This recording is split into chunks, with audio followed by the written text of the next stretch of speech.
Hi friends, this is your pal Scott Garibay, and today I have my September 2025 Touchgrass Field Report. All right, so I try to touch grass. I think we're all.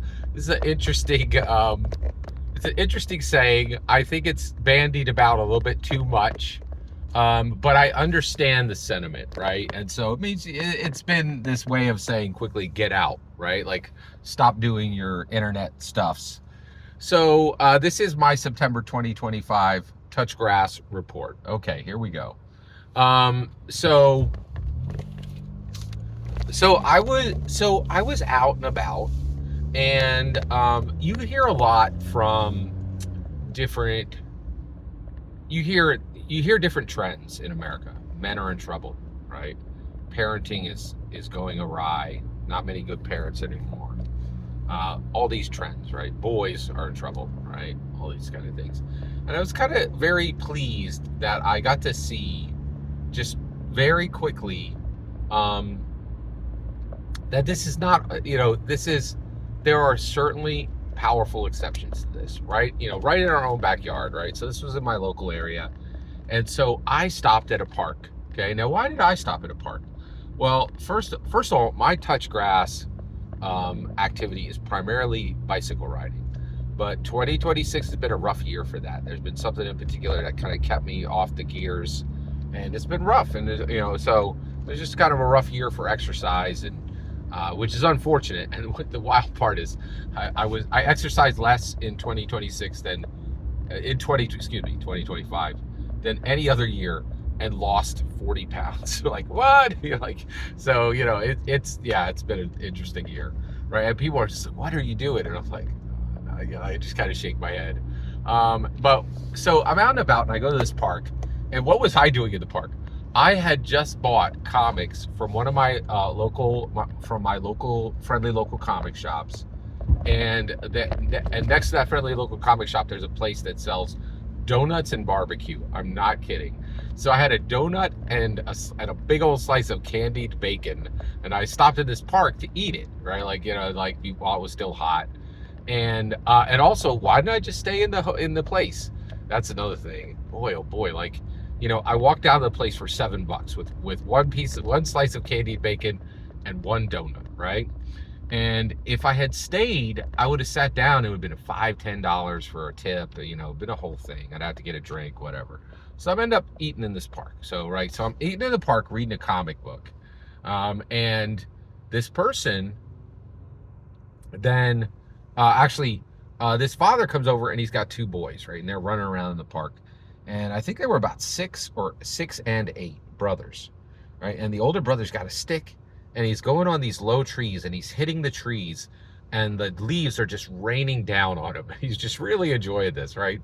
And then the younger brother comes across this tree that's about 15 feet away from me, and he goes, oh my gosh, right? And he says, cicada shells, and he just starts freaking out, like that there are cicada shells on the tree. And I'm like, whoa, there's cicada shells up there?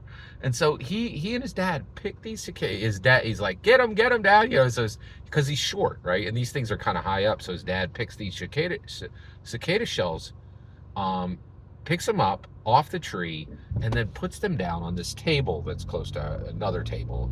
There's like 2 tables there. And I was like, and so I finished my candy bacon. I'm like, I gotta see this, right? So I walk over, and I said to the dad, hey, is it okay if I look at your cicada shells? And the boy just immediately starts talking, and he nods, right? And the boy immediately starts, nodding. He says, there's a whole bunch of them up there, and there's some more over here.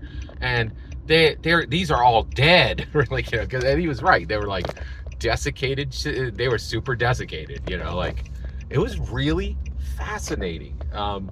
And they had lined up about a half a dozen of these cicada shells on the, just put them down right there on the table. And it was wild, right? Because they were about as big as, it's hard to say, I would say, trying to think of, take a 3 Jolly Ranchers, put them together. That's the size, right? and there's like a half a dozen of them, and they got these, you know, wicked claws on the bottom, but they're all desiccated, right? And they're essentially these dried out carapaces. But I was really blown away by this moment. I was super like impressed that this kid knew what cicada shells were, right? And could see them. And then also was clearly spending enough time in the outdoors to be excited about cicada shells. Very cool, right? I also was extremely impressed. Like, this kid was, you know, his older brother was just having a blast running around and hitting the tree branches and then feeling the rain of these leaves down on themselves because it's like fall or getting close to fall. We're in September. And just kind of reckless, right? And the father didn't do anything about it, right? And just let his kid play. But then his son started taking a stick and throwing it, right?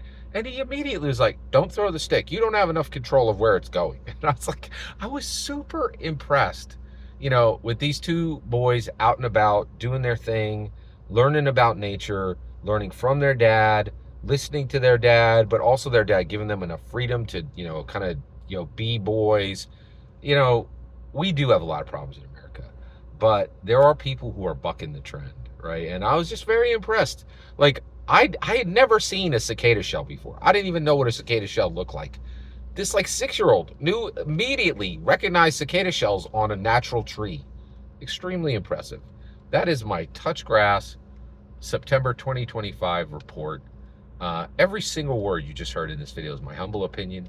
Nothing more, nothing less. The important part is when I get to hear your humble opinion. When you get in the comments and send your traffic. Please consider like, subscribing, and have a fetch millennium.